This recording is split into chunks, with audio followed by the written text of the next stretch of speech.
పద్మపీఠం, దాని మీద ఆయన పాదాలు, మెడలో వేసుకున్నటువంటి సాలగ్రామాల మాడలు, ఇలా ముందుకొచ్చినటువంటి వక్షస్థలం, శ్రీదేవి భూదేవి వాళ్ళకి చుట్టినటువంటి పుష్పాల మాలలు, మొలకి పెట్టుకున్నటువంటి నాగాభరణం,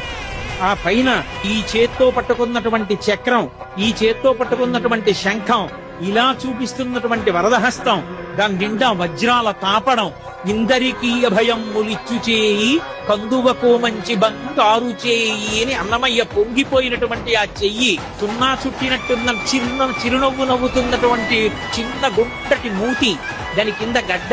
గడ్డం మీద కర్పూరపు మచ్చ, కళ్ళు ముక్కు కప్పుతూ పై వరకు పెట్టినటువంటి ఊర్ధ్వపుండ్రాలు, దాని మీద అంత పొడుగున వజ్రాలు తాపడం చేసినటువంటి కిరీటం, ఈ చేతి మించి అలా కిరీటం మించి ఇలా దిగినటువంటి పెద్ద తోమాల, ఆ స్వామి దివ్యమంగళ విగ్రహాన్ని పైనుంచి కిందకి, కింద నుంచి పైకి చూసి పరమ సంతోషాన్ని పొందాడు.